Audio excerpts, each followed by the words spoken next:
आज जो हम टॉपिक यहाँ पर टच करने वाले हैं वो आज तक मैंने जितने भी सेशंस करे हैं उन सब में से सबसे इम्पॉर्टेंट टॉपिक है।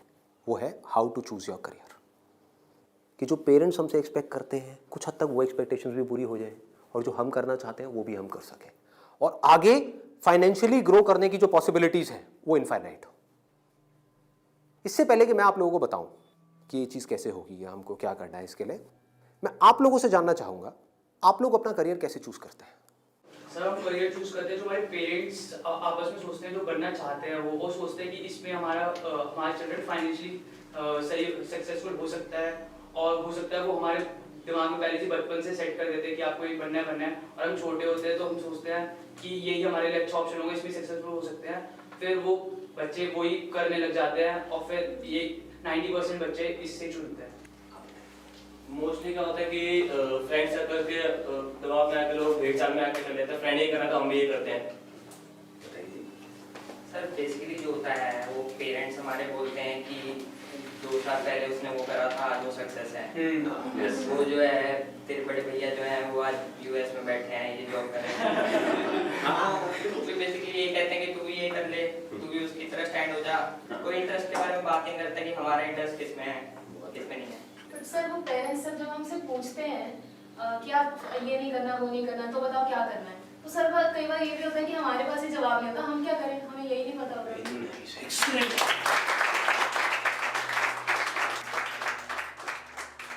इसमें गलती पेरेंट्स की भी नहीं है। जैसे मैं आपको बोलता हूँ कॉमर्स, कुछ लिमिटेड ऑप्शंस माइंड में आते हैं। क्या आते हैं? सीए आता है और बीकॉम आता है और बीबीए आता है, एमबीए आता है, सीएफए आता है, और कोई ऑप्शन आता है? आता ही नहीं है। तो ध्यान से देखो क्या हो रहा है। हम सब बच्चों की सोच एक जैसी है, सब पेरेंट्स की सोच एक जैसी है। तो ये पेरेंट्स की सोच किसने बनाई? क्या उनकी गलती है? इस पूरी की पूरी सोसाइटी ने मिलकर बनाई। पेरेंट्स की सोच बनी और पेरेंट्स से बचपन से आज तक जो उन्होंने सुना देखा करा वहां से आपकी सोच बनी आपके पेरेंट्स से। तो अल्टीमेटली आप में और आपके पेरेंट्स में कोई फर्क नहीं है, उनको ब्लेम मत करो। आपकी सोच भी उनके जैसी ही है। अगर नहीं है तो बताओ कोई और ऑप्शंस। नहीं आते ना माइंड में? साइंस में बोलता हूं, साइंस बैकग्राउंड, क्या ऑप्शंस आते हैं माइंड में? इंजीनियरिंग। इंजीनियरिंग में भी क्या आता है? जैसे इंजीनियरिंग वर्ड आता है क्या आता है माइंड में? आईआईटी आता है। ठीक है। मेडिकल में क्या आता है? एमबीबीएस, सर्जन्स, और कुछ? बस यही है। देखो हमारी सोच कितनी लिमिटेड हो गई है। माइंड में कुछ आता ही नहीं है तो करेंगे कैसे?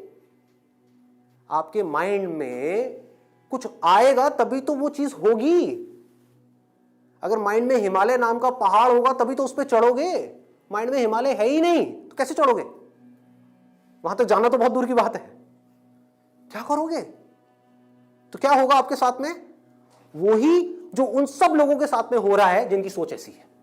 अपने आसपास में देख लो क्या हो रहा है उन लोगों के साथ में। अगर हम चाहते हैं हमारे साथ में कुछ अलग हो तो हमें क्या करना पड़ेगा? अपनी सोच को तोड़ना पड़ेगा। सबसे पहले समझेंगे कि एग्जैक्टली हो क्या रहा है, फिर ये देखेंगे कि हम क्या कर सकते हैं और क्या करना है। इसको आप पीछे सर्कुलेट कर दीजिए।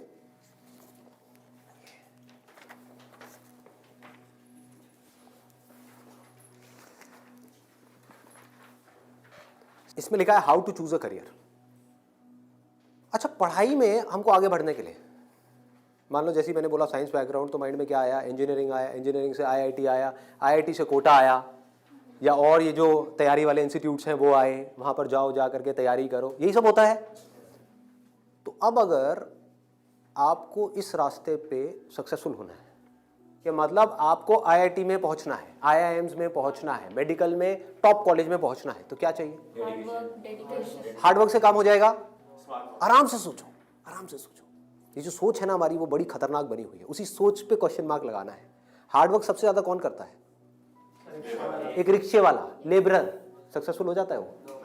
ऐसे बच्चे देखे हैं जो बहुत हार्डवर्क करते हैं और तब भी नहीं हो पाता उनका, और ऐसे बच्चे हैं जो इतना हार्डवर्क नहीं करते हैं, अपनी लाइफ में एक बैलेंस बनाते हैं, मतलब घूमते फिरते भी हैं, मजे भी करते हैं, साथ साथ में पढ़ाई भी करते हैं और वो टॉप कर जाते हैं। इसका मतलब क्या है? हार्डवर्क पे क्वेश्चन मार्क लगाओ। हार्डवर्क इंपॉर्टेंट है, लेकिन हार्डवर्क भी अगर सही डायरेक्शन में ना किया जाए तो बकवास है। समझ रहे हो? सक्सेस यहां है, आप वहां भाग रहे हो पूरी जान लगा करके पागलों की तरह, कभी सक्सेसफुल हो सकते हो? हार्डवर्क तो कर रहे हो, क्यों नहीं हो सकते? डायरेक्शन ही गलत है। सबसे पहले क्या चाहिए? एक सही डायरेक्शन चाहिए, सबसे पहले, मोस्ट इंपॉर्टेंट। मतलब कि जिस डायरेक्शन में हम भाग रहे हैं, पहले हमको उसको समझना है कि हम सही डायरेक्शन में भी भाग रहे हैं या इसलिए भाग रहे हैं क्योंकि सब भाग रहे हैं। या ये कहो, हो सकता है ये जो सब भाग रहे हैं उसमें से कुछ लोगों के लिए वो डायरेक्शन सही हो, हमारे लिए गलत हो। समझ पा रहे हो? पता कैसे चलेगा कि कैसे पता लगेगा? एक्सीलेंट। देखो क्या है, सिर्फ दो पैरामीटर्स हैं जिसके ऊपर हमको दिमाग लगाना है। एक है कंपटीशन, एक है कंसंट्रेशन पावर। जहां पर भी कंपटीशन ज्यादा है, मतलब क्या है कि वहां पर लाखों बच्चे ट्राई कर रहे हैं, होना कितनों का है? 1%, 2%, 3%। रियलिटी है। मैं कुछ भी हाइपोथेटिकल बात नहीं करूंगा। क्या ये जो लाखों बच्चे ट्राई करते हैं, कोई भी ये सोच करके ट्राई करता है, लाखों रुपए जा करके कोचिंग इंस्टीट्यूट में स्पेंड करता है कि मेरा नहीं होगा? देखो कितना मजेदार है। मतलब लाखों को यह लग रहा है कि हमारा हो जाएगा। तो अब सबसे पहला यहां पर जो क्वेश्चन पूछना है, जो ना अभी पेरेंट्स पूछ रहे हैं ना बच्चे खुद पूछ रहे हैं, वो अपने आप से पूछना है। वो ये कि मेरी कंसंट्रेशन पावर्स कैसी है। सिंपल है ना? इसमें कोई कॉम्प्लिकेटेड है? कि अगर आपको इन कॉम्पिटिटिव एग्जाम्स में कॉम्पीट करना है, दिन में 10-10 घंटे पढ़ना है, 15-15 घंटे पढ़ना है, उससे भी काम नहीं होने वाला, क्योंकि बहुत लोग पढ़ते हैं फिर भी नहीं कर पाते। तो इसका मतलब क्या है? आपको अपने आप से सच बोलना होगा। अब ये बड़ा टेढ़ा काम है, क्योंकि दुनिया में हमारी आदत क्या पड़ी हुई है? झूठ बोलने की। किसी से भी जाकर के पूछो, हाँ भाई तेरे में पोटेंशियल है, कर लेगा आईटी? हाँ मैं तो कर लूंगा, मैं तो कर लूंगा। फिर हुआ क्यों नहीं? हुआ क्यों नहीं? अरे वो लक साथ नहीं हो पाया, कोई वजह होगी, नहीं हो पाया। मतलब क्या था? डायरेक्शन ही गलत थी, स्टार्टिंग ही गलत हो गई। अब आप कैसे ये डिसाइड करोगे कि आपकी कंसंट्रेशन पावर स्ट्रांग है या नहीं है? माइंड की थोड़ा सा डेप्थ में जाते हैं। कैसे डिसाइड करोगे? जब भी आप किसी कॉम्पिटिटिव एग्जाम में कॉम्पीट कर रहे हो, तो आपको ये देखना होगा आपके कॉम्पिटिटर्स कौन है। फॉर एग्जाम्पल, आप एक रेस में भाग रहे हो, आपके साथ में कोई एथलीट है जिसने 10 साल प्रैक्टिस करी है रेस में भागने की। आप कभी नहीं भागे, धीरे धीरे जॉगिंग करी है, लेकिन रेस में कभी तेज नहीं भागे। जीत पाओगे उससे? करो हार्डवर्क। वो 10 साल से भाग रहा है और वो रुकने वाला नहीं है, उसके पास में पूरा का पूरा एक मोमेंटम है। वो अगले 2 साल तक भी ऐसे ही भागने वाला जैसे वो 10 साल से भागता आया है। आप अभी भागना शुरू कर रहे हो। तो पहले अपनी कंसंट्रेशन पावर्स को कंपेयर करना है किसी और के साथ। That is going to be a realistic solution. एक है थियोरेटिकल सॉल्यूशन। थियोरेटिकल क्या है? माँ बाप कह रहे हैं बच्चों को भागो, बच्चे भी अंदर से कह रहे हैं भागो। यही हो रहा है, करेंगे करेंगे करेंगे करेंगे करेंगे, चार्ज अप हुए पड़े हैं पागलों की तरह। इनको ये नहीं समझ पा रहा कि मेरे अंदर वो स्ट्रेंथ है भी या नहीं है। बहुत बारीक बात है, अगर इसको हमको समझ आए तो। एक बॉक्सिंग रिंग में आप हो, ठीक है, तो सामने देखो कि जो बॉक्सर है वो है कौन जिससे आप लड़ने के लिए जा रहे हो। इसी को तो कंपटीशन बोलते हैं। तो अगर उस कंपटीशन को आपको जीतना है, और जीतना ही है, हारना किसको है? किसको अपने माँ बाप के पैसे डुबोने हैं? किसको अपनी लाइफ खराब करनी है? जीतना ही है। तो जीतने का क्या तरीका है? पहले अपने कॉम्पिटिटर्स की स्ट्रेंथ को समझ जाओ। समझ लो कि आप कॉम्पीट कर किसके साथ में रहे हो। वो कैसे समझोगे? रियलिस्टिकली अपने आप से पूछो, अपने स्कूल के बैकग्राउंड के बेस पे या जो भी आज तक आपने किया है उसके बेस पे। कुछ बच्चे होते हैं जिनको एक चैप्टर है, मान लो एक बुक में, उसको पूरा याद करने में या समझने में 1 घंटा लगता है। आपको कितनी देर लगती है? 5 घंटे, 6 घंटे, 10 घंटे या आधा घंटा? ये पूछो अपने आप से। Then you will be able to जज your strength in comparison to your competitors. ये जो 13 लाख बच्चे हैं, इसमें से 10% बच्चे ऐसे हैं जिनकी कंसंट्रेशन पावर्स एक्स्ट्रा ऑर्डिनरी है। उनसे अगर आप कंपीट कर रहे हो तो एटलीस्ट आपकी कंसंट्रेशन पावर्स एक्स्ट्रा ऑर्डिनरी होनी ही चाहिए। और कंसंट्रेशन पावर एक दिन में एक्स्ट्रा ऑर्डिनरी नहीं होती है, ये प्रैक्टिस है। मतलब उन्होंने कई सालों तक इसकी प्रैक्टिस करी है, तब जाके उनकी कंसंट्रेशन पावर एक लेवल तक पहुंची है। तो आप अपने आप से ईमानदारी से सवाल पूछो तो सही कि आपकी कंसंट्रेशन पावर है कैसी। अगर एक्स्ट्रा ऑर्डिनरी है और आप ऐसे कंपटीशन में जा रहे हो जहां पे कंपटीशन बहुत हाई है, तो आपके सक्सेसफुल होने के क्या चांसेस हैं? क्या 100% है? पूछो अपने आप से, दिमाग को खोलो। दिमाग बंद हुआ पड़ा है लोगों का। IIT में लोग कहाँ से आते हैं? सिर्फ दिल्ली से आते हैं, सिर्फ बॉम्बे से आते हैं? कहाँ से आते हैं? ऑल ओवर इंडिया से। मान लो 1 लाख बच्चे ऐसे हैं इंडिया में अलग अलग स्कूल्स में जो अपनी अपनी क्लास में टॉपर हैं। उनको क्या लग रहा है कि मेरी स्ट्रेंथ बहुत तगड़ी है। ये बात हो रही है टॉपर्स की। लेकिन जब वो जाएंगे कॉम्पीट करने तो और भी ऐसे टॉपर्स आए होंगे जो उनसे भी आगे होंगे। आप समझ गए? तो यहां पे आपने क्या किया? एक बहुत बड़ा काम कर दिया, अपने आप से सच बोल दिया और यही सच जा करके अपने घर वालों को बोल दिया। इससे क्या होगा? आप एक ऐसे कंपटीशन से बच सकते हो जहां पर आपके हारने के चांसेस बहुत ज्यादा है, क्योंकि एक्चुअल में कंपटीशन है किसके बीच में? देखो, उन लोगों के बीच में जिसमें पोटेंशियल है। एक रेस हो रही है ओलंपिक्स में, वो किसके लिए है? जिसने बहुत प्रैक्टिस करी है, जिसके अंदर पोटेंशियल है, स्टैमिना है, फोकस करने की पावर्स है, डिस्ट्रैक्शन से वो अपने माइंड को हटा सकता है, उसके लिए है ना। सबके लिए तो नहीं है। अगर सबको भगा दिया जाए उस रेस में तो क्या होगा? क्योंकि उसमें जीतने के बाद गोल्ड मेडल मिलता है, अखबार में फोटो आती है। अखबार में फोटो आती है ना, इन कोचिंग इंस्टीट्यूट्स की फोटो आती है, नाम लिखे होते हैं, ऑल इंडिया रैंक ये है, ये है, ये है। उसको देख करके क्या होता है माँ बाप की हालत? उनको उसकी फोटो नहीं दिख रही होती, अपने बच्चे की फोटो दिख रही होती है। यहाँ पे आने वाले इतने साल बाद मेरे बच्चे की फोटो होगी, मेरी बेटी की फोटो होगी, उसकी ये रैंक होगी। यहाँ से क्या हो रहा है? हम अननेसेसरी अपनी एक ख्याली दुनिया खड़ी कर रहे हैं। पेरेंट्स ने अपने दिमाग में एक ख्याल बना लिया। अब यहाँ तक प्रॉब्लम नहीं है, उन्होंने वही किया जो होना था, सबके साथ होता है। कौन नहीं चाहेगा? गड़बड़ कहाँ हुई? आप भी इस खेल को नहीं समझ पाए, आप समझ ही नहीं पाए हो क्या रहा है। ये जो कोचिंग इंडस्ट्री है आज की डेट में 1.5 लाख करोड़ की इंडस्ट्री है। ये पैसा कहाँ से आ रहा है? हम सब से आ रहा है, हमारी जेब से आ रहा है। तो अगर इस खेल को हम समझ जाएं, हमारे पेरेंट्स नहीं भी समझ पा रहे क्योंकि वो तो सपने देखेंगे ही, और हम जाकर के बोले ये सपना आप अभी रोक दो, इन पे लगाम लगाओ, देखो पहले कि आपका बच्चा कहां स्टैंड करता है। गाड़ी आपके पास में 800 और कॉम्पीट करने की बात कर रहे हो फेरारी वालों से, बट इसका मतलब ये नहीं है 800 बुरी है। आप समझ गए मेरी बात? रेस में बुरी है, बट दिल्ली की सड़कों पे, पुरानी दिल्ली में फेरारी अच्छी है, 800 अच्छी है? 800 अच्छी है, ज्यादा सक्सेसफुल है। बट वही अगर उस रेस में चली जाए जिसमें सब भाग रहे हैं और सारी 800 नहीं है, फेरारीज है, एक से एक फेरारीज है, किसमें कितनी आग लगी हुई है वो आपको पता ही नहीं है। आप समझ पा रहे हो? कोई आ रहा है कहीं से, उस बच्चे में कितनी आग है और कितना पोटेंशियल है वो आप सपने में भी नहीं सोच सकते, और आप उससे लड़ने की बात कर रहे हो। किस बेस पे? क्योंकि मेरे घर वालों ने ये सपना देखा है और मुझे सपने को सच करना है। पोटेंशियल है या नहीं है? पूछो अपने आप से, तो आपको क्लियर कट जवाब मिलेगा। Clear cut.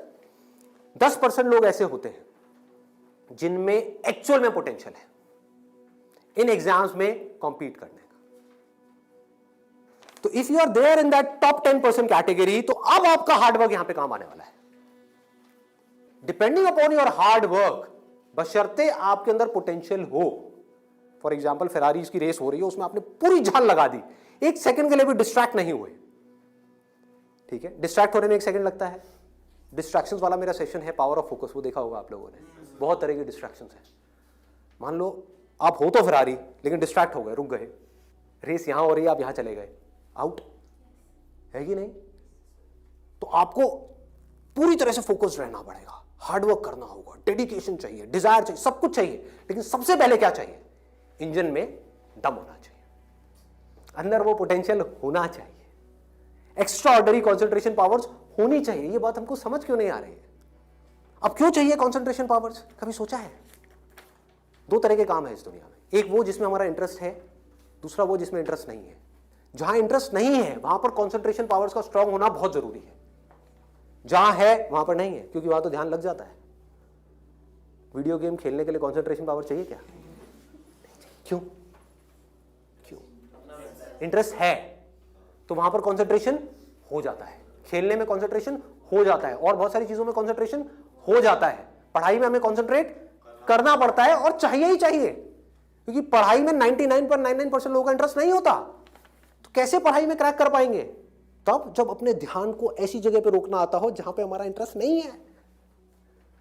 और ऐसी स्ट्रेंथ कितने लोगों में होती है? सच सच बताना आज, मतलब ईमानदारी से, आप में से कितने हैं यहां पर जो आप क्लेम कर सकते हो कि मेरी जो कॉन्सेंट्रेशन पावर्स हैं वो एक्स्ट्रा ऑर्डिनरी है? ऑनेस्टली आपकी है? Let's give a big hand for it. हम सब में से सिर्फ एक की,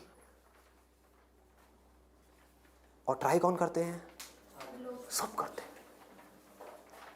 मेजॉरिटी ऑफ पीपल, सब तो नहीं कह सकते, मेजॉरिटी ऑफ पीपल करते हैं। है ना खतरनाक खेल। और एक बहुत बड़ी चीज हुई है अभी यहां पर, आप में से सिर्फ एक ने अपना हाथ उठाया, बाकियों ने नहीं उठाया। इसका मतलब आपने क्या किया?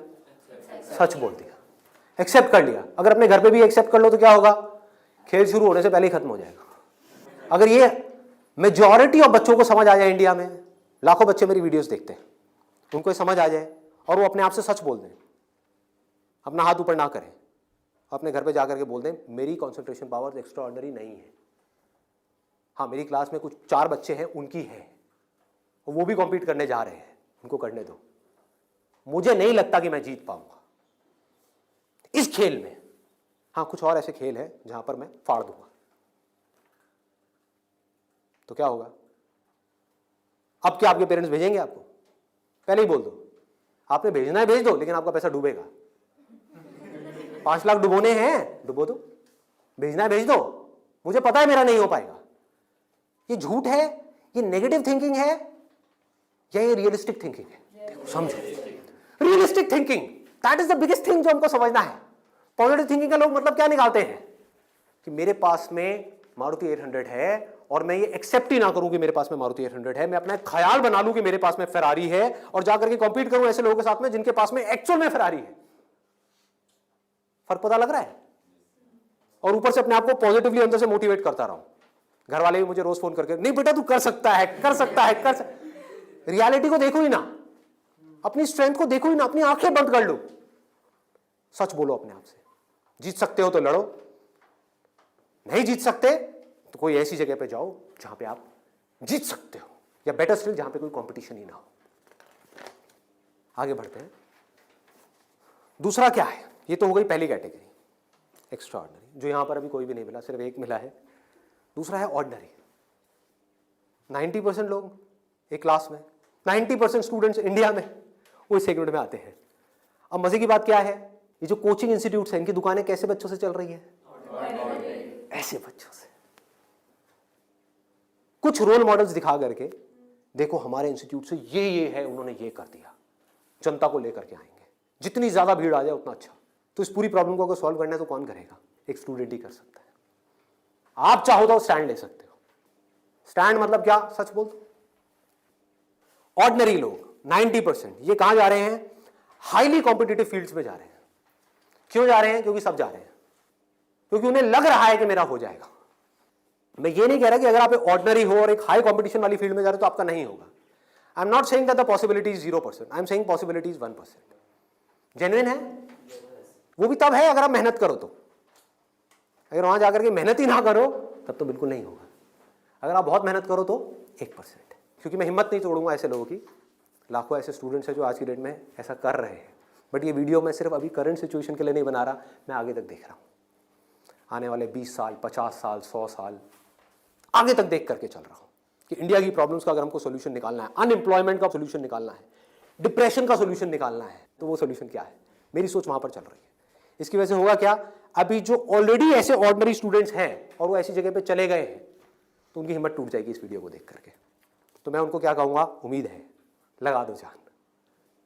बस साथ में क्या कहूँगा उन पेरेंट्स को जो अब ऐसा गेम खेलने वाले हैं, उन स्टूडेंट्स को क्या कहूँगा? मोस्ट इंपॉर्टेंट जो मुझे देख रहे हैं, बड़ा सिंपल है कि अपने पेरेंट्स को जाकर के कहो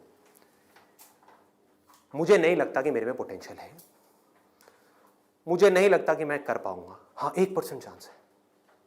सच बोल दो, बोलो मैं ये नहीं कह सकता मैं कर ही नहीं सकता, 1% चांस, 99% चांस है मैं नहीं कर पाऊंगा। मैं जानता हूं अपने आप को, आप नहीं जानते, मैं जानता हूं। मुझे पता है अंदर से कि मैं क्या हूं, मुझे पता है अंदर से कि मेरे अंदर कितनी आग है, कितना पोटेंशियल है।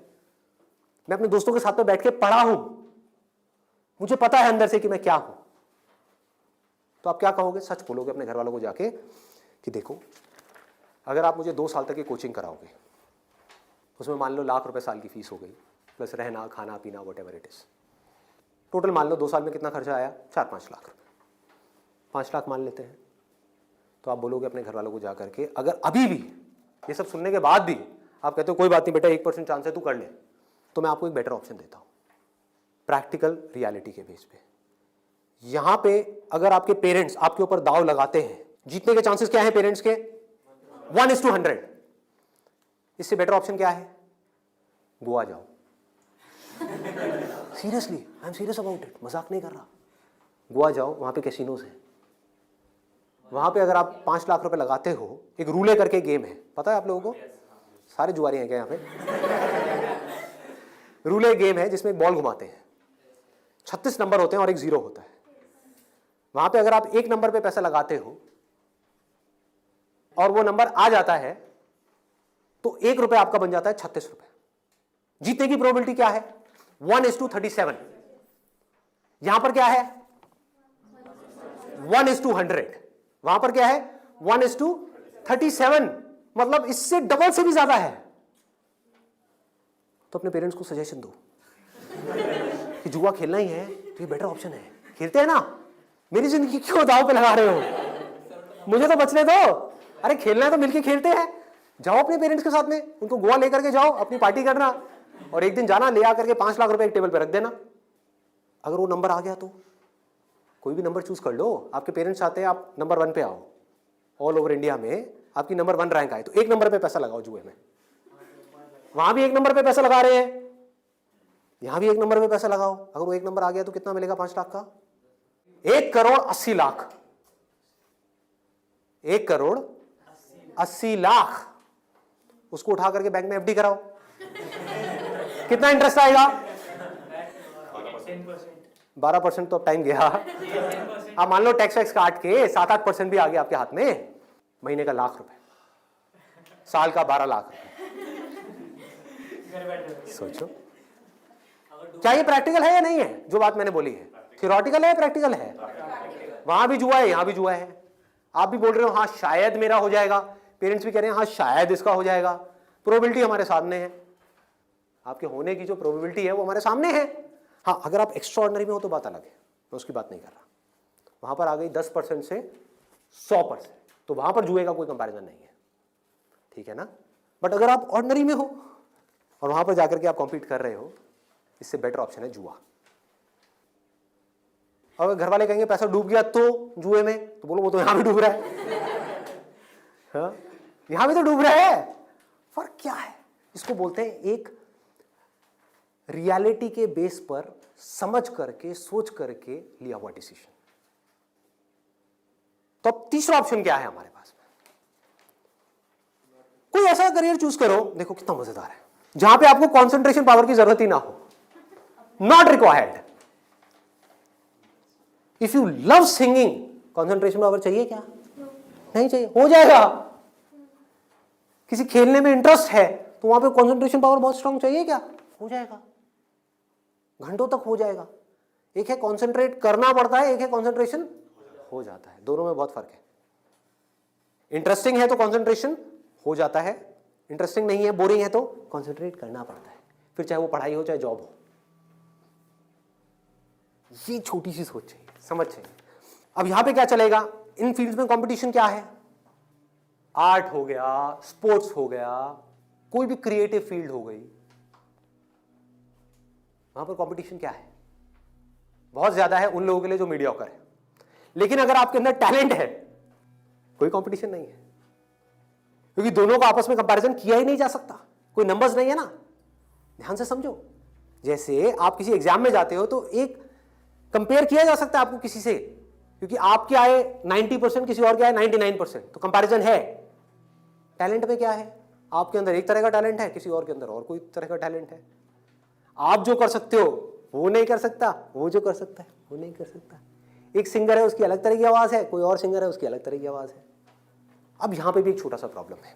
प्रॉब्लम क्या है यहां पर? प्रैक्टिकली आप लोग बताओ कि प्रॉब्लम क्या है यहां पर इस तरह का कुछ करने में? स्कोप क्या होगा क्या नहीं होगा? देखो अगर टैलेंट हो तो स्कोप होगा या नहीं होगा? होगा। बट ऑब्वियस, टैलेंट कैसे डेवलप होता है? प्रैक्टिस। और ये भी तभी काम आएगा जब इंटरेस्ट होगा। समझ गए ना? जितना ज्यादा इंटरेस्ट होगा उतना ही ज्यादा पैशन होगा, जितना ज्यादा पैशन होगा उतना ही ज्यादा पैशन के साथ प्रैक्टिस करोगे, जितना प्रैक्टिस करते चले जाओगे उतना ही टैलेंट बढ़ता चला जाएगा, जितना आपका टैलेंट बढ़ता चला जाएगा आपके लिए कंपटीशन उतना ही कम होता चला जाएगा। क्लियर है ना? बट आप इन सारे रूट से भागने के लिए वहां पर जा रहे हो तो भगवान ही मालिक है आपका। समझ गए? पढ़ाई के टॉर्चर से बचने के लिए जबरदस्ती कोई ऐसा काम नहीं है जो आपको बहुत इंटरेस्टिंग लगता है फिर भी आप कर लो, आप कहो हाँ ये सही है, तो आपका वही हाल होगा जो वहां पे कंपटीशन में बाकी लोगों का हो रहा है। मतलब आपको जेन्युइनली चूज करना होगा कोई ऐसा interest which you are extremely passionate about, extremely passionate about. ठीक है, इससे भी एक स्टेप आगे बढ़ते हैं। यहां पे प्रॉब्लम एक है बहुत सिंपल सी, जो मेरे पास में कमेंट्स आते हैं कि हमें पता ही नहीं है कि ऐसा इंटरेस्ट क्या है। I don't know what that interest is. मेरे लिए ऐसा कोई इंटरेस्ट नहीं है, कोई ऐसा टैलेंट नहीं है, कोई ऐसी स्किल नहीं है जो मैं कह सकूं कि हाँ इसके बेस पे मैं अपनी पूरी लाइफ स्टेक पे लगा सकता हूं। उनके लिए क्या सोल्यूशन है? आपके घर वाले चाहते हैं आपको डिग्री मिले, आप चाहते हो कुछ अपना करना, फाइनेंशियली भी सक्सेसफुल हो जाओ, तो उसका ऑप्शन क्या है? ये रहा। यानी कि आप बहुत ज्यादा टफ एग्जाम्स को क्रैक नहीं कर सकते, बहुत ज्यादा टफ पढ़ाई नहीं कर सकते, लेकिन आप पढ़ सकते हो। तो आप एक ऐसी फील्ड चूज करते हो जहां पे कंपटीशन लो है, जहां पे कंपटीशन कम है, और अगर वहां पर आप स्मार्ट वर्क करने लग जाओ तो आपके जीतने के जो चांसेस हैं, सक्सेसफुल होने के चांसेस हैं, that starts from 10% and goes up to 100%, as good as उन लोगों के कंपैरिजन में जो यहां पर टॉप पर है। और यहां पर कोई लिमिट नहीं है कि हम क्या कर सकते हैं। स्मार्ट वर्क को मैंने नीचे डिफाइन भी किया हुआ है कि what does smart work mean. It means developing your understanding, that is smart work. जो काम आप कर रहे हो उसकी समझ अगर आपको है कि आप क्या कर रहे हो, क्यों कर रहे हो, कैसे कर रहे हो, तो आप स्मार्ट वर्क कर रहे हो। समझ नहीं है बस कर रहे हो तो आप हार्ड वर्क कर रहे हो। अब इसमें मैं आपको एक प्रैक्टिकल एग्जांपल देने वाला हूं। एक सिंपल सा करियर मैं आपको बता रहा हूं, फिजियोथेरेपी। सुना इसके बारे में सबने? अभी कुछ दिन पहले मेरी नेक में थोड़ा सा पेन हुआ, मैंने गूगल पे जाकर के सर्च किया physiotherapy services at home in my area. Locality मैं नहीं बताऊंगा नहीं तो लोग मेरे घर आ जाएंगे। तो मैंने सर्च किया, वहाँ पर ऊपर कुछ लिस्टिंग्स आई, कुछ वेबसाइट्स आई, उसमें एक डॉक्टर का नाम मुझे मिला, उनकी मैं वेबसाइट पे गया, वहाँ जा करके उन डॉक्टर के बारे में मैंने 2-3 मिनट पढ़ा, समझा, मुझे अच्छा लगा पढ़ करके, समझ करके। उनको फ़ोन किया, वो मेरे घर पे आए, उन्होंने मुझे 7 दिन तक फिजियोथेरेपी ट्रीटमेंट दिया। वो एक ट्रीटमेंट का लेते हैं 500 से 700 रुपये, कई बार 1000 रुपये भी लेते हैं, depending upon the complications and time involved. मेरे से उन्होंने लिए 500 रुपये। मैंने उनसे पूछा कि आप दिन में ऑन एन एवरेज कितने ट्रीटमेंट्स करते हो? उन्होंने कहा एक दिन का ऑन एन एवरेज मैं 8 से 10 ट्रीटमेंट्स करता हूँ। मैंने कैलकुलेशन करी, दिमाग चलाया, 8 से 10 का मतलब क्या हुआ? 4 से 5,000 रुपये एक दिन का, एक महीने का नहीं, एक दिन का। कितना हो गया एक महीने का? लाख से 1.25 लाख रुपए।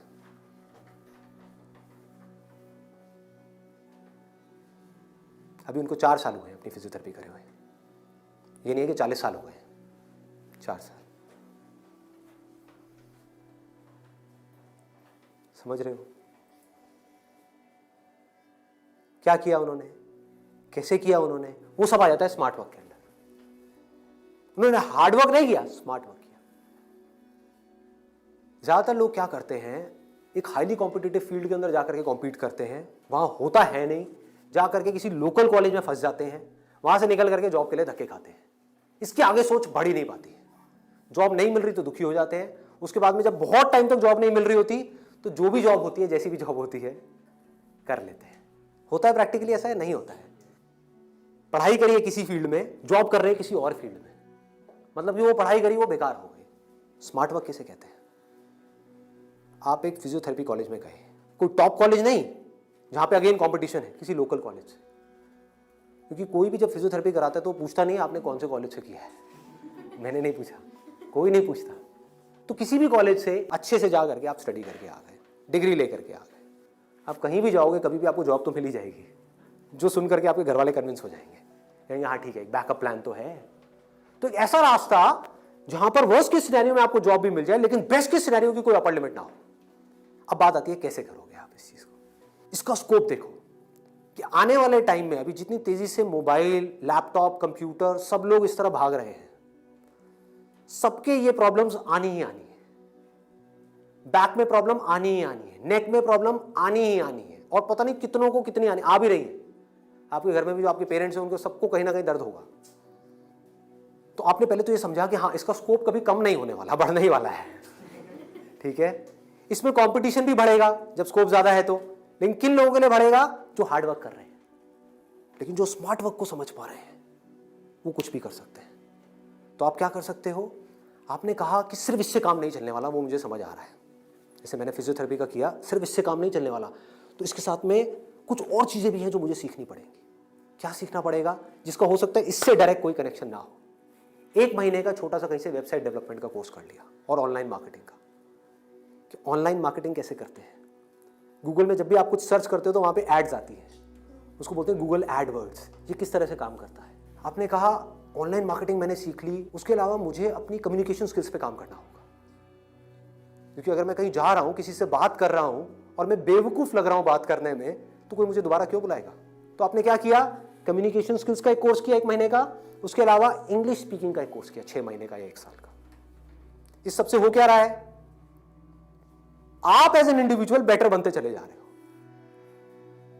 उसके बाद में धीरे धीरे आप अपनी एक क्लाइंटेल बनाओगे। शुरू में मान लो आपको दिन में 2 या 4 लोगों ने बुलाया, वर्स्ट केस सिनेरियो मान लो, घर से आप ऑपरेट कर रहे हो, अभी आपने कोई अपना क्लिनिक नहीं बनाया है, घर से आप ऑपरेट, और ये कोई थ्योरेटिकल बात नहीं है, ऐसे बहुत सारे लोग हैं जो ऑलरेडी ये काम कर रहे हैं, बहुत लोग कर रहे हैं।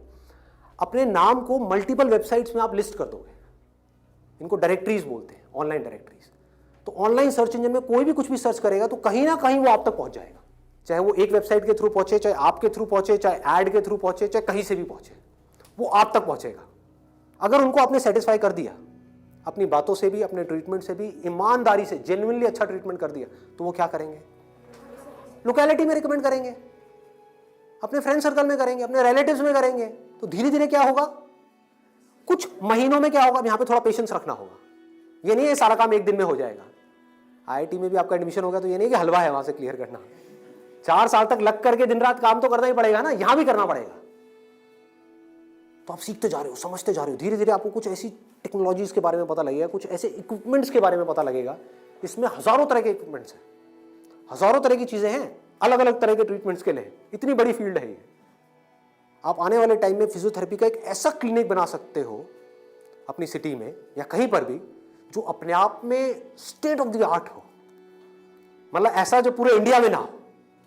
और क्लिनिक ऐसे करते करते धीरे धीरे, अभी 1 दिन में या 2 दिन में नहीं होगा, मान लो 5 साल में होगा, 10 साल में होगा, 20 साल में होगा। क्लिनिक कितना बड़ा हो सकता है, कितने क्लिनिक्स हो सकते हैं, क्या क्या हो सकता है, कोई लिमिट नहीं।